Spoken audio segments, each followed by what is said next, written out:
Fiancée jumped into the sea without hesitation to save another man. I exhausted all my strength to save her, but she pushed my weary self back into the sea. Go save him. Later, she stood by my hospital bed and said, "Aren't you a great swimmer?" I turned my head. Leave. I don't love you anymore. Chapter 1. My fiancé and I were taking wedding photos by the sea today, with the wedding scheduled for the end of the year. As the photographer pressed the shutter, our happiness was being recorded and preserved. Ruby.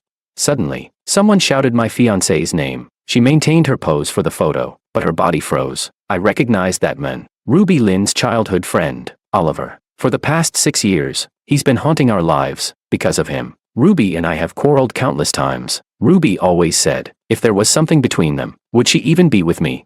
In the end, I compromised, because I loved her. Do you want to pause? I asked Ruby. She shook her head firmly. Let's finish the photos first. The photographer guided us to change poses. Bride. Lean closer to the groom. Tilt your head up a bit to kiss the groom, and smile a bit wider. Ruby tried to smile, but it was stiff and no longer natural. Suddenly, there was a splash. Someone jumped into the sea. Someone's in the water.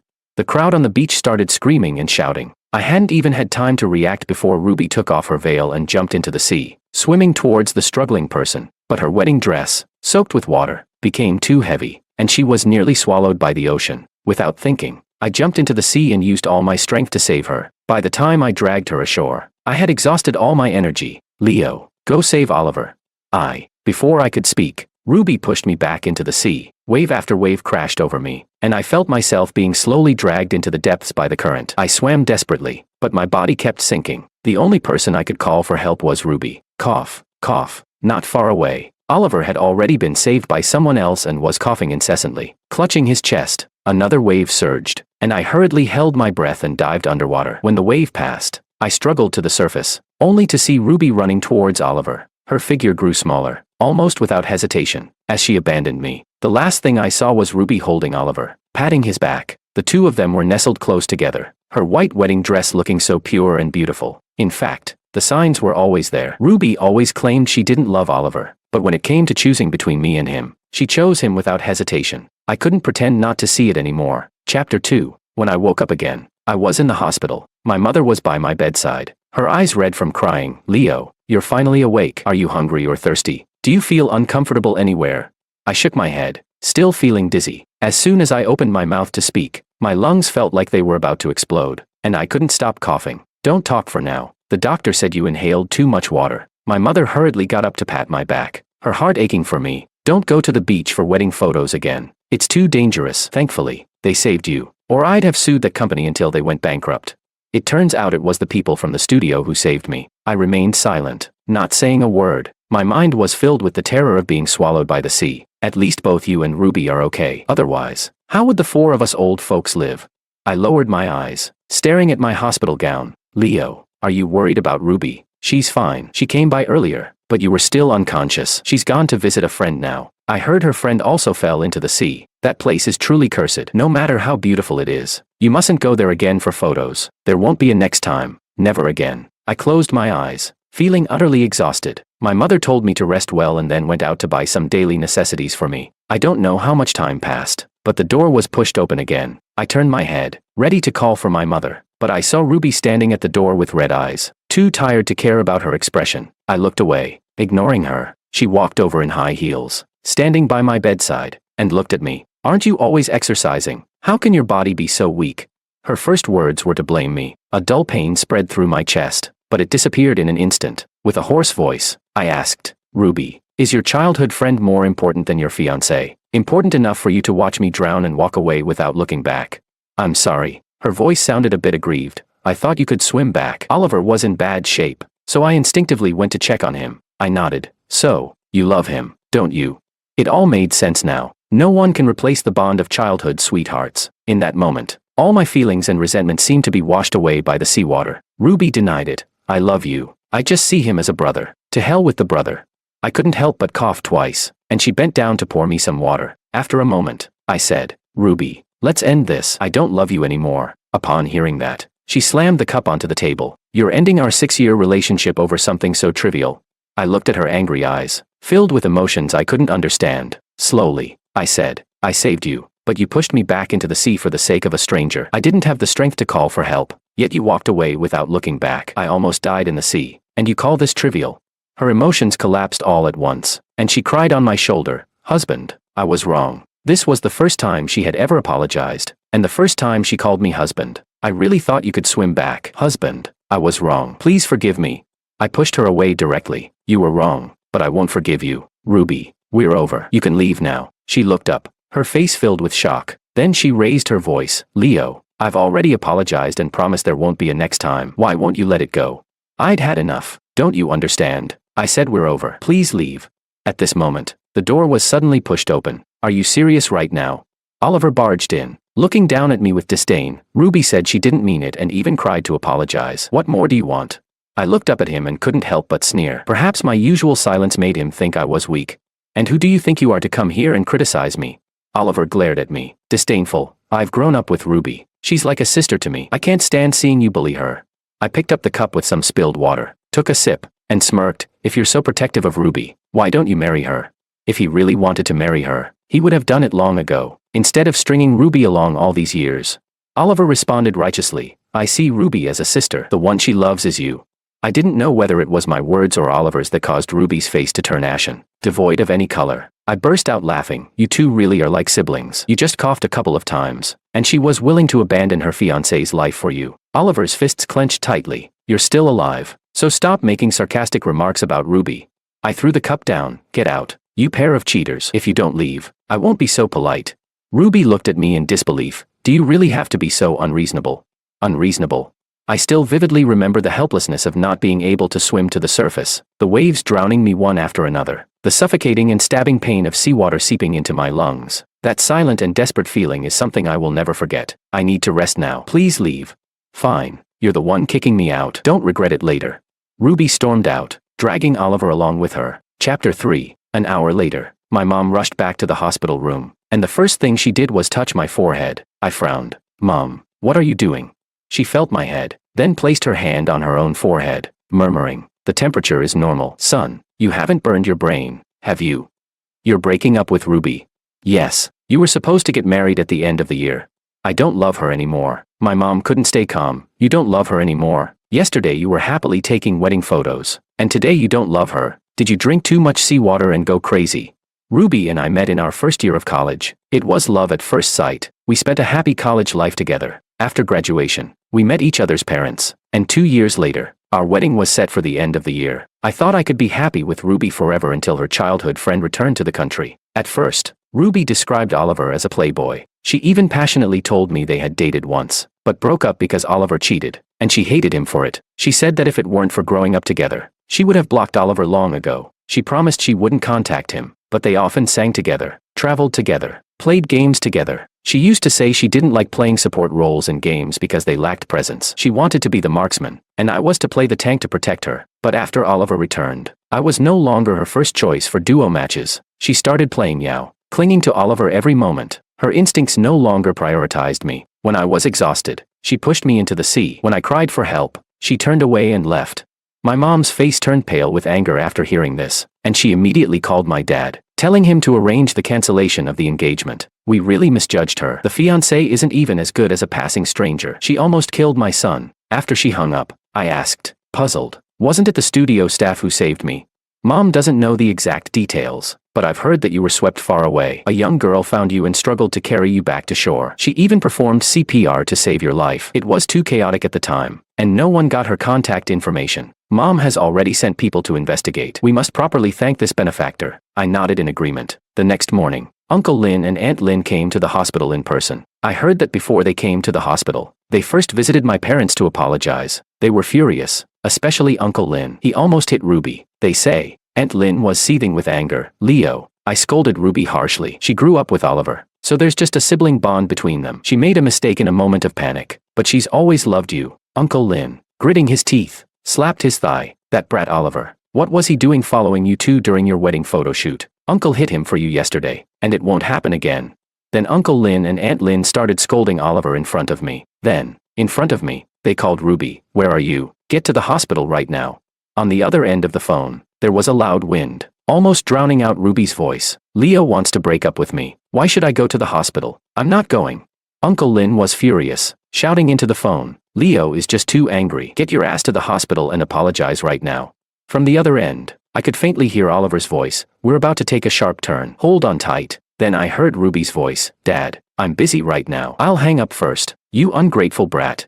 Uncle Lin was so angry that he almost smashed the phone, but then he remembered I was still there. So he put it away and took a few deep breaths to calm down. When he turned back to me, his face was calm. Ruby is busy with work outside. She'll come by later to apologize in person. My mom stood up abruptly. Uncle Lin, Ruby is with that boy, isn't she? He even told her to hold on tight. If they're so close already, there's no need to trouble my son anymore. My son doesn't accept just anyone. Uncle Lin, exposed, was visibly embarrassed and glared at Aunt Lin. Look at the daughter you raised. Aunt Lin also felt wronged but tried to console me. Leo, you should focus on recovering. Your uncle and I will go get Ruby and bring her back to ask for your forgiveness.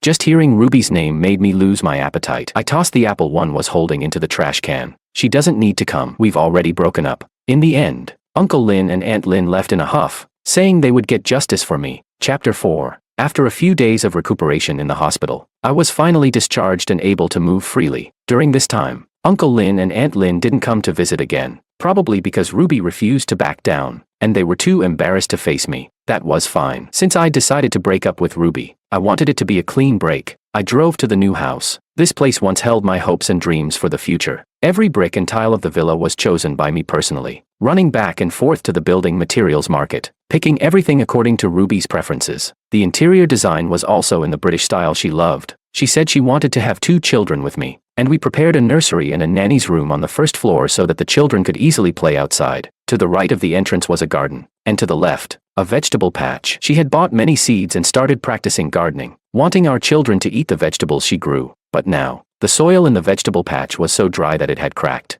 no longer suitable for planting, just like my relationship with Ruby, which would never blossom or bear fruit again. As I packed my things, familiar memories with Ruby flooded my mind, but these memories needed to be discarded decisively. I was just about to leave when the door opened from the outside. Ruby saw me and was first surprised, then a flash of panic crossed her face. She was followed by Oliver. Oliver was dressed in all black trendy clothes, wearing Martin boots, with a head of gray hair and shiny pointed earrings in his ears. He was the epitome of a trendy guy. Ruby was a bit taken aback. Leo, what are you doing here?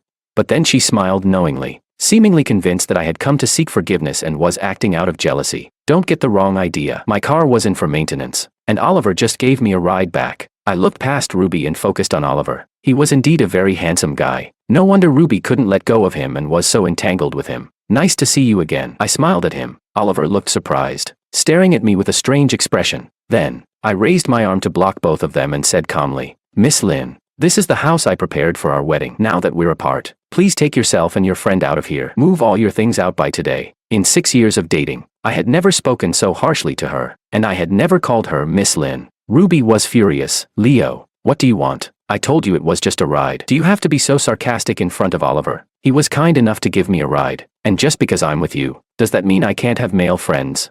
You're breaking up with me over such a small matter, and now you want to kick me out? I really misjudged you. The more Ruby spoke, the angrier she got, even lunging at me to hit my chest. I grabbed her wrist firmly. Ruby, we are already broken up. You must take your things and leave my house. And by the way, I don't like you anymore. Stop assuming I still care. Thank you.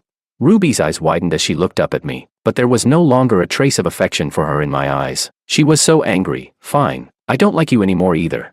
She turned and stood on tiptoe to kiss Oliver. Oliver responded by embracing her, and they immediately began kissing passionately. Were they trying to put on a show of a French kiss for me? Sorry, I'm not interested. Are you done? Do I need to call the police to report you for illegal trespassing? I actually pulled out my phone and started dialing the police. I didn't care how crazy Ruby acted, but as a daughter of the Lin family, she still had to consider her parents' reputation. She gritted her teeth in anger. Leo, you're ruthless. Who cares about your stupid house?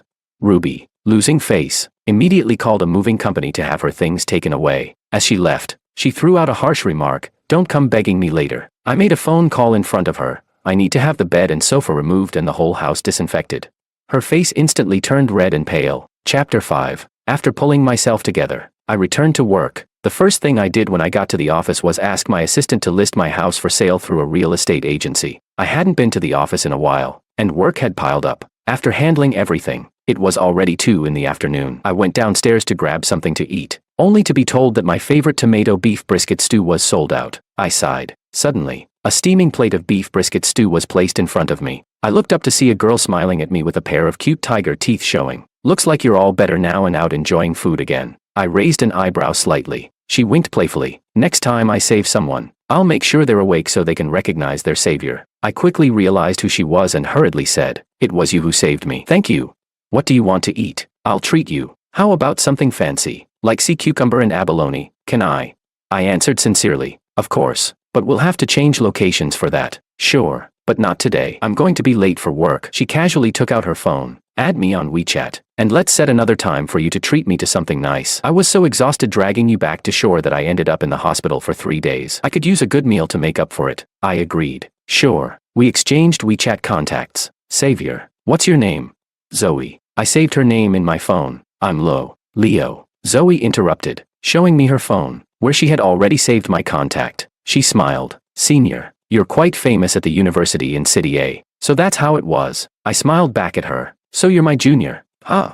Zoe knew about me thanks to the once envied relationship between Ruby and me that had been the talk of the entire university. I heard that our story was still circulating on campus, which is how Zoe, who was 3 years behind me, knew who I was. I asked Zoe about the day I almost drowned and learned that she had gone to the beach alone to clear her mind when she saw me struggling in the water. Despite being only 6 meters tall, she used all her strength to drag me ashore and was so exhausted that she spent 3 days in the hospital recovering. I felt guilty and wanted to make it up to her, but she refused, only agreeing to let me treat her to a meal. As we were both getting back to work, we parted ways. When I returned to the office, Ruby was already sitting inside. "Where have you been?"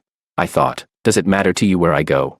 From the moment I decided to end things, I let go completely. I blocked all contact with Ruby and hadn't reached out to her since. It might take some getting used to, but compared to my life, this discomfort was insignificant. And as for her, without the care and love I had given her for 6 years, what else could she do but cling to Oliver?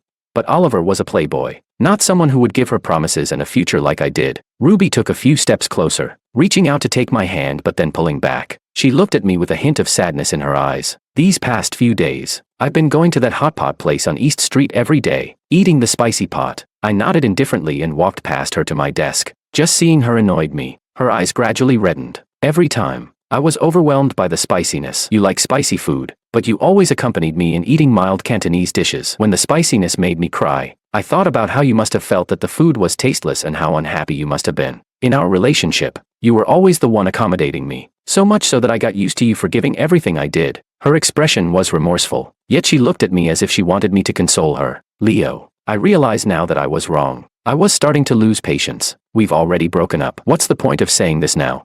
Tears welled up in her eyes, and I was really out of patience. "I need to work. If you don't have anything else, please leave." "Leo." Her voice was full of sadness, and she finally broke down. "I really don't love Oliver. The one I love is you. I admit I was reckless because I thought you loved me so much, that you wouldn't leave me. So you think that after almost losing my life, I should continue to tolerate everything you do without question?" I interrupted her. She bit her lip and cried even harder. I completely lost my patience. "Ruby, stop dwelling on the past. It's all over, but I still love you. What do I have to do for you to forgive me?" she asked in a sorrowful tone. I slid my chair back a bit. "Just don't appear in front of me anymore." She rushed over and grabbed my hand. "Leo, don't say hurtful things that you don't mean. It'll only push us further apart." Is this woman crazy? If I couldn't deal with her, I could at least avoid her. I practically ran out of the office and told security not to let Ruby into the company again. As soon as I got home, I received a message from Zoe. "Senior, I'm free on Saturday." I quickly replied, "Great, let's plan for Saturday." On Saturday morning, I went to pick up Zoe as planned. She came running over in casual clothes, a bit of sweat glistening on her forehead. "Senior, let's go." She smiled at me with her tiger teeth showing. "Don't run. What's the rush?" I grabbed a bottle of water from the trunk and handed it to her. "Senior, girls prefer drinking bubble tea." I could hear a hint of playful teasing in her voice. "Okay," I smiled. "Let's go get some bubble tea." "Thanks, Senior." Zoe squinted as she smiled, making the day seem even brighter. I drove straight to the bubble tea shop before I could even ask her what she wanted. She had already gotten out of the car and ordered for herself. Then she turned to ask me, "Senior, what do you want?" Ruby always controlled her weight and never drank bubble tea, nor did she let me have any. Since we were already here, I realized I actually felt like having some. But since I'd never ordered it before, I wasn't sure what would taste good. "Anything is fine." Then the same as mine, with 2 identical cups of bubble tea in hand. I turned to look at Zoe. For some reason, I felt particularly happy. As we drank the bubble tea, I asked her where she wanted to eat. Zoe suggested we go shopping at the mall, and I agreed. Since she didn't want me to compensate her, treating her this way seemed like a good idea. I accompanied Zoe from the first to the fifth floor of the mall. She bought 4 reasonably priced items in total, but she never gave me the chance to pay. She said, "Thanks for accompanying me, senior." Happy to do it. After shopping, Zoe suggested we eat hot pot. I stared at her. "Just hot pot?" She responded casually, "Hot pot is the delicacy I've been craving." That interpretation wasn't exactly wrong, but I didn't expect her to choose my favorite hot pot place on East Street. "Senior, how well do you handle spicy food?" I used to love spicy food, but it's been a while since I've had any, so I'm not sure how well I can handle it now. I answered honestly, like a little sparrow. Zoe chirped as she arranged our menu for the day. "Let's go with mild spice. We shouldn't order the extra spicy beef, or the broth will be too spicy." Mild spice should have been fine, but since I hadn't had spicy food in a long time, I was soon sweating profusely. Zoe quickly handed me a napkin. "Senior, let's switch to a lighter pot."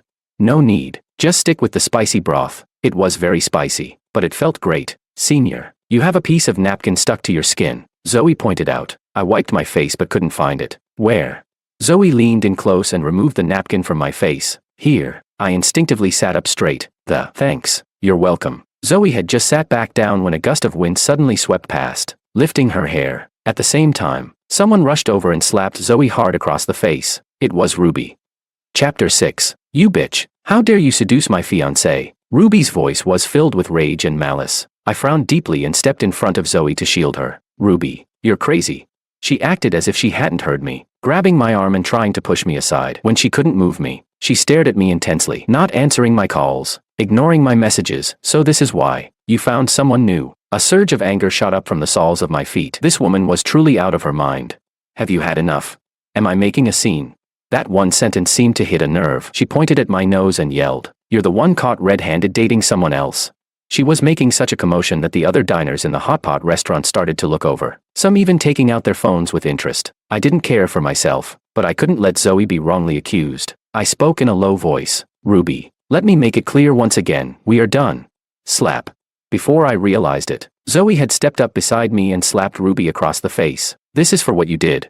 Ruby's fury exploded instantly, and she swung her fist at Zoe. I quickly stepped in to block Ruby and protect Zoe. From behind me, Zoe was still fuming, shouting, "You have the nerve to blame him when you're the one who wronged him first. You were messing around with another man while you were still with him, pushing him into the sea and nearly drowning him. What right do you have to stand here?"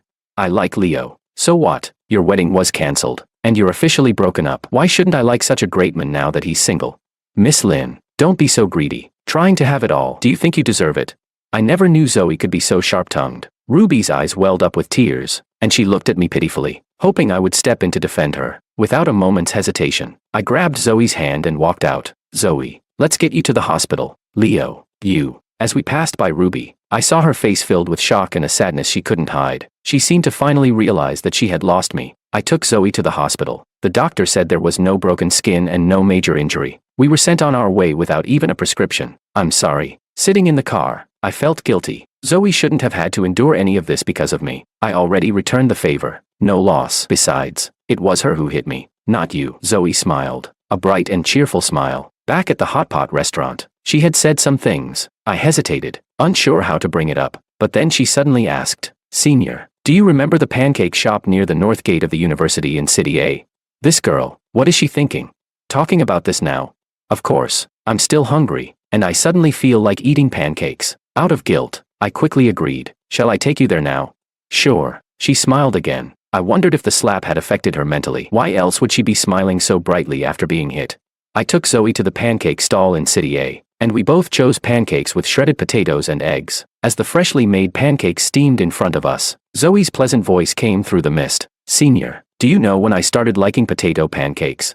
I shook my head. 1 year, around New Year's. My grandmother was critically ill. My phone and wallet were stolen. I couldn't get a cab, and I had no money for food. When I asked my classmates for help, they all thought I was a scammer. When I was at my lowest, I overheard a couple arguing. The girl said she couldn't eat starch at night because it would make her gain weight. Then she walked away without looking back. The guy stood there, torn, not chasing after her. I saw his eyes redden, and he saw that I had been crying. He came over and asked if I wanted a potato pancake. I was so hungry I didn't have the luxury of choice, so I immediately said yes. I thought he was going to give me his girlfriend's unwanted pancake, but he bought me a new one. And when he found out I didn't have a phone, He helped me get a cab. Zoe's eyes were now entirely focused on me. I don't even really like potato pancakes, but from that day on, I loved them. This scene felt oddly familiar. The guy in Zoe's story sounded like me. I remembered a time when Ruby had thrown a fit over a pancake, and I had felt both wronged and angry, with no outlet for my frustration. Then I had seen a girl with a red nose from the cold wind and swollen eyes from crying, and I had felt a pang of sympathy. I confessed, honestly, I bought you a new pancake out of embarrassment, to save face. She looked at me with a beaming smile. That doesn't matter. What matters is that you helped me. And since then,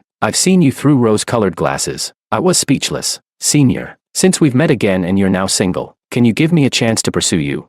I almost choked on my pancake. Do girls these days really just say things like that so openly? My ears were burning a bit, and I felt like I was losing face, a grown man getting flustered over being flirted with. I replied seriously, as you can see, I haven't fully resolved my last relationship, so I can't give you an answer right now. She smiled playfully. That's okay. I'll queue up that way. I'll have priority when the time comes. Can it really work like that? Chapter 7. That day, Ruby was furious. It said that when she got home, she started a huge argument, demanding that her father immediately terminate the partnership with my family. Business isn't child's play, and if one side pulls out of a project halfway, both families would suffer significant losses. Seeing that things were escalating, the parents from both sides decided to arrange another meeting to talk things out. I didn't want to go. If she wanted to cause a scene, she could do it on her own, and I wouldn't pay any attention to it. But my parents were worried about the impact on the company, so they dragged me to the Lin family's home. Uncle Lin and Aunt Lin were thrilled to see me coming over willingly and quickly brought me a cup of coffee. Leo, don't hold it against Ruby. She's just a childish girl. We don't expect her to be sensible. We just hope you two can part on good terms without affecting the business between our families. If you can shake hands and make peace, this will all be behind us, and we'll continue to be business partners. I immediately clarified my stance. Uncle, Aunt, my breakup with Ruby has nothing to do with business. As long as the projects are right, I don't mind continuing our cooperation. Both sets of parents turned to look at Ruby, who said nothing and just stared at me. I ignored her. Suddenly, Ruby let out a cold laugh. Leo, you let your new lover hit me, took her to the hospital, and left me behind. Are you happy? Everyone was stunned. Uncle Lin scolded her. Ruby, what new lover? What are you talking about? Leo had already cheated before we broke up. He watched as his new lover hit me and then abandoned me to take her to the hospital. Ruby's words were full of sarcasm. He cheated first, but he wants to pin all the blame on me. Leo, you're really not a man. I shot back with sarcasm of my own. We've already broken up. You can hug and cuddle with other men, but I can't have a new relationship. Ruby, enraged and humiliated, slammed her hand down on the table, her eyes red with anger. So you're still denying it, huh? Her aggressive stance was exactly the same as when we were together, completely unreasonable. She had always been like this, only believing what she wanted and never considering others' perspectives. I was incredibly grateful I had chosen to leave, or I would have spent my life drowning in her torment. I smiled. That day, when you pushed me into the sea and left me to drown while you took care of Oliver, it was Zoe who fought with everything she had to pull me back from death. I'm planning to pursue her. Is there a problem? The Lin family was stunned. My parents were shocked too, probably not expecting me to have a new interest so soon. Ruby, consumed by anger, let out a bitter laugh and pointed at me viciously. So you finally admit it. Fine. Very well. You're right. I do love Oliver. You were just a substitute. I'm going to marry him soon. And from now on, we'll be strangers. After saying that, she rubbed her reddened eyes and turned around decisively, but her steps were slow. I knew she was waiting for me to stop her, so I called out, "Wait." Ruby immediately stopped, lifting her chin, her voice cold. What? I replied calmly. After the current projects between our families are completed, we won't be collaborating anymore. Don't invite me to your wedding, and don't come to mine. She froze, her fists clenched tightly, and she glared at me with fury. Fine. Remember you said that. Ruby left, leaving behind two sets of bewildered parents. I rubbed my nose and excused myself as well. Without offering any further explanation, I went to the supermarket, bought a bunch of snacks and food, and headed to see Zoe. When she saw me, she was very surprised. Senior, what are you doing here? I came to see you. She immediately stepped aside and smiled. Come in. It's cold outside. I just bought a bunch of groceries. Just warming up. I'll take them to the kitchen. She followed behind me. You bought groceries too? I didn't eat this morning. What are we going to cook? The hot pot yesterday wasn't satisfying, so today we're going to do it right. Zoe's eyes sparkled with a smile. Sounds perfect. Then, she rolled up her sleeves and started washing and prepping the ingredients while I handled the chopping. We worked really well together. As I watched her busying herself, I snapped a photo of her profile as she worked with the ingredients, then wrote a caption and posted it on my social media. The caption read, "My girl." She heard the camera click and turned around. Are you taking pictures, Senior? Just of the ingredients. For my social media, she quickly wiped her hands. I want to be the first to like it.